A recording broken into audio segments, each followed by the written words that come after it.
The 1980s in New York City were a time of explosive contrasts. Wall Street boomed and breakdancers spun on cardboard squares. It was a decade of wild dreams and harsh realities where the city that never sleeps often felt like it couldn't catch its breath. The decade began with the city emerging from a major fiscal crisis.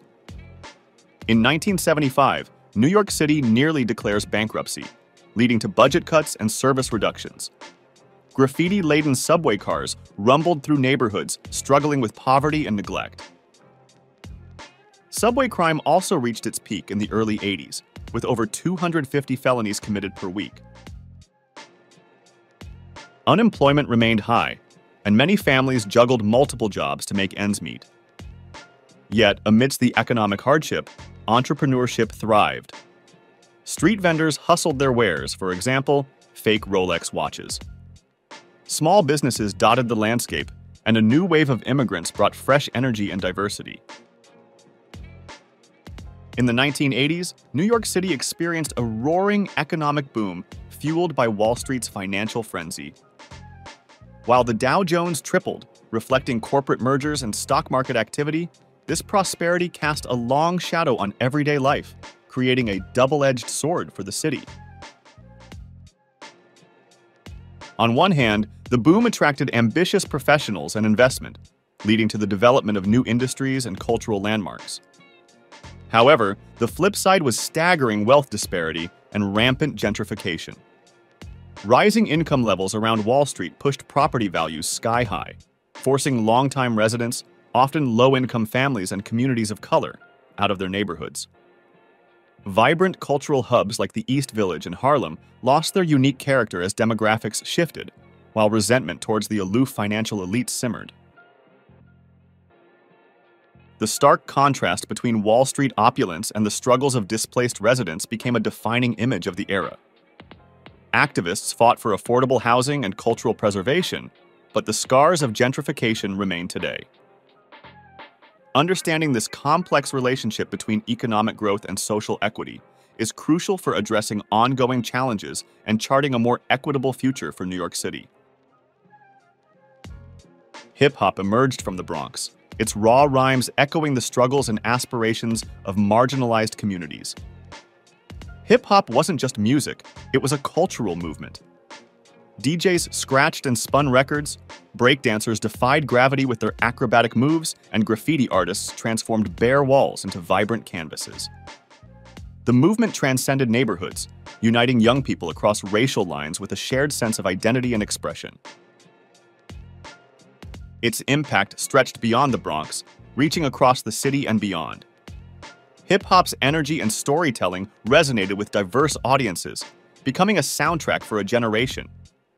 From the polished pop rap of LL Cool J to the conscious lyrics of A Tribe Called Quest, hip-hop broke down barriers and redefined cultural boundaries. A new form of art also saw its rise in this period. Graffiti wasn't just vandalism, it was art, a visual rebellion adorning abandoned buildings and expressing social commentary. Graffiti artists like Jean-Michel Basquiat rose to fame in this period. Punk rock roared with its anti-establishment anthems, while pop icons like Madonna and Michael Jackson pushed boundaries and dominated the airwaves. The reality for many New Yorkers was far from glamorous. Families crammed into small, often rent-controlled apartments, sharing stories and laughter on fire escapes. But even though there were a lot of issues in this period, community life still thrived with block parties, bodegas, and local parks serving as social hubs. Public schools wrestled with overcrowding and limited resources, while working parents faced long commutes and uncertain futures. Gentrification, fueled by Wall Street prosperity, began to push longtime residents out of their neighborhoods, raising concerns about displacement and affordability. These factors attributed to the homeless population to grow significantly, reaching around 30,000 by the late 80s, prompting debates about social safety nets and affordable housing. The crack epidemic cast a dark shadow over the city, tearing families apart and fueling crime rates. This highly addictive drug, flooding marginalized communities like a toxic tide, fueled crime, shattered lives, and cast a long shadow over the city's social fabric. Crack's potency and affordability ensnared countless individuals, ripping families apart and turning neighborhoods into havens of desperation. Crime rates skyrocketed, driven by drug-related violence and gang battles vying for control. Public health systems struggled under the weight of addiction and HIV/AIDS, often linked to crack use. Beyond the cold statistics, personal stories paint a heartbreaking picture. Dreams deferred, futures lost, and communities left reeling from the drug's grip. The stigma associated with addiction further isolated victims, hindering access to help. The war on drugs response, with its focus on enforcement rather than treatment, proved largely ineffective. Today, the echoes of the 80s are still around. The city might have fancy buildings now, but the grit, the creativity, and the never-give-up spirit from back then? They're still very much alive. Think of the diverse neighborhoods, the colorful street art, and the way New Yorkers always hustle.